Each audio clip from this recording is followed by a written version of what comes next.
Welcome to Ridhima kitchen. வாங்க இன்றைக்கி நம்ம வீட்டு ஸ்டைலில் ஒரு மோர் குழம்பு பார்க்கலாம். இரும்பு சட்டி வச்சுருக்கேன். அதில் வந்து தேங்காய் எண்ணெய் ஊற்றிருக்கேன்.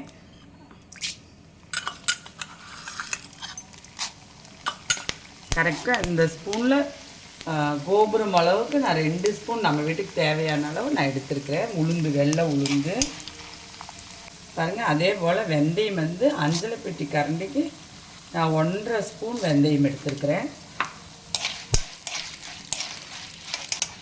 மோர் குழம்பு வந்து நிறைய விதமாக வைக்கலாங்க.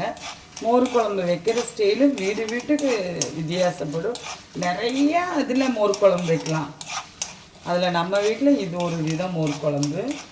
அதுலேயே வந்து நான் ஒரு 5 பச்சை மிளகா போட்டுக்கிறேன். காரத்துக்கு தகுந்தது நீங்கள் உங்கள் வீட்டுக்கு காரத்துக்கு தகுந்த மாதிரி பச்சை மிளகா யூஸ் பண்ணிக்கோங்க.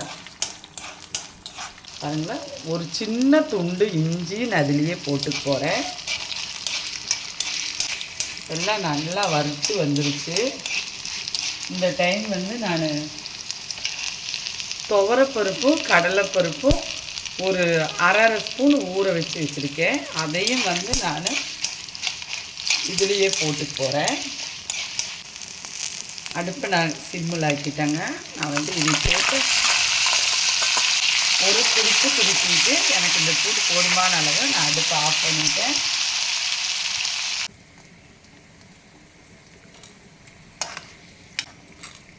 அரைக்கிறதுக்கு எடுத்திருக்கேன். வாங்க நீ இதில் என்ன வைக்கலான்னு பார்க்கலாம். பாருங்கள், எனக்கு இவ்வளோ எண்ணெய் இருக்குது. அதுலேயே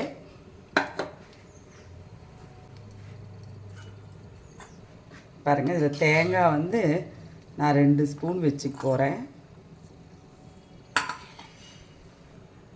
பாருங்கள், ஜீரகம் வந்து அஞ்சலை பெட்டி ஸ்பூன் இருக்குல்லவா, அதில் வந்து 1.25 ஸ்பூன் ஜீரகம் வச்சுக்கிறேன்.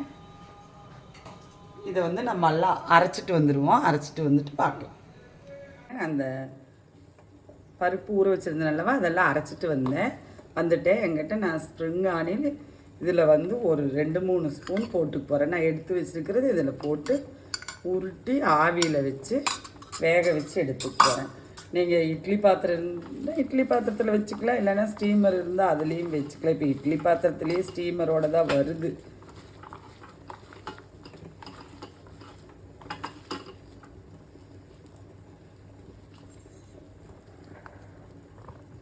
பாருங்கள், இப்படி உருட்டி நான் ஸ்டீமரில் வச்சு எடுத்துகிட்டு வந்துட்டு காட்டுறேன். பாருங்கள், நான் பருப்பு காணிச்சேன் அல்லவா, அதெல்லாம் ஸ்டீமில் வச்சு நான் எடுத்துகிட்டு வந்துட்டேன். 10 உருண்டை ஆயிருக்குது நான் எடுத்த பருப்புக்கு. இது நமக்கு போதுமான அளவு. மோர் கலந்து வச்சுருக்கேன். நான் வறுத்த பேஸ்ட்டை அரைச்சிட்டு வந்துட்டேன்.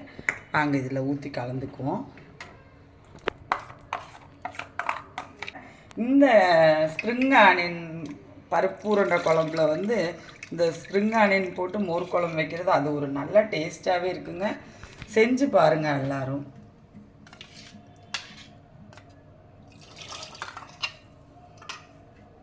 மோர் வந்து நல்லா புளிப்பான மோர் எடுத்துக்குங்க.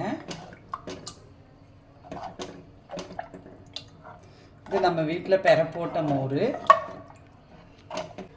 கலந்து விட்டுட்டு நான் இந்த குழம்புக்கு இதில் உப்பு இருக்குங்க. இந்த உருண்டையிலேயும் உப்பு இருக்குது. நான் அந்த குழம்புக்கு தேவையான அளவு அதை அனுசரித்து நான் போட்டு போகிறேன். பாருங்க, இந்த குழம்புக்கு தேவையான அளவு மஞ்சள் பொடி போட்டுட்டு போகிறேன். பெருங்காயப்பொடி ஒரு 2 சிட்டிகை போட்டுக்கு போகிறேங்க.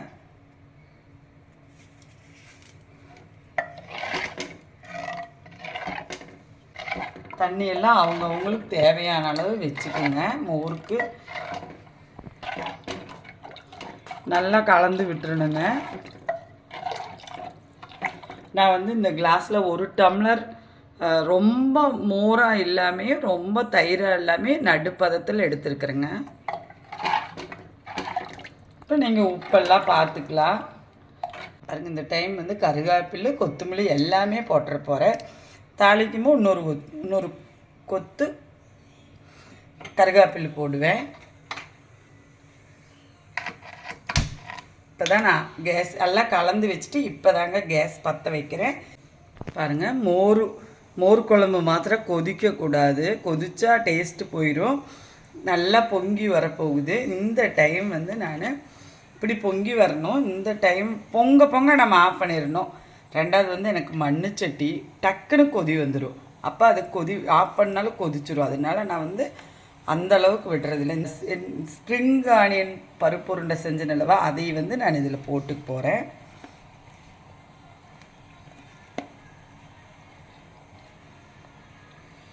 நீங்கள் காய்கள்லாம் இருந்துச்சுன்னா தனியாக வணக்கி, வெண்டைக்காயெல்லாம் வணக்கி போடலாம், பூசணிக்காயெல்லாம் வேக வச்சு போடலாம், இதில் போண்டா செஞ்சு போடலாம். நான் இது வந்து நம்ம வீட்டில் செய்கிற மோர் குழம்பு பாருங்கள். இனி பொங்க விடக்கூடாது, இனி ஆஃப் பண்ணிடுற அடுப்பை, தாளிப்பை போட்டுடலாம். நான் மோர் குழம்புக்கு பருப்பெல்லாம் வறுத்தனில்லைங்களா, அந்த எண்ணெயே எனக்கு போதுமான அளவு. இதில் வந்து நான் 1.5 ஸ்பூன் கடுகு போட்டுக்கிறேன். அஞ்சலை பெட்டி கரண்டியில் 1 ஸ்பூன் வெந்தயம் போட்டுக்கிறேன். பாருங்கள், 4 மோர் மிளகா, 4 மோர் மிளகாயும் போட்டுக்கிறேன். 1 கொத்து கருவேப்பிலையும் போட்டுக்கிறேன். மோர் குழம்பு ஊற்றிருக்கோம்.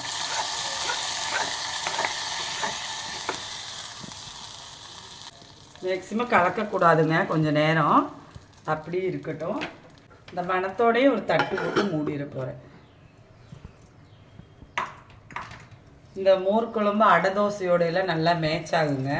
இந்த பருப்பு உருண்டையும் அடை தோசையும் மோர் குழம்பும் நல்லாயிருக்கும், சாப்பாட்டு கூட நல்லா மேட்ச் ஆகும். வாங்க நம்ம வீட்டில் சாப்பிட்லாம். இது மாதிரி வச்சு பாருங்கள். நன்றி, வணக்கம்.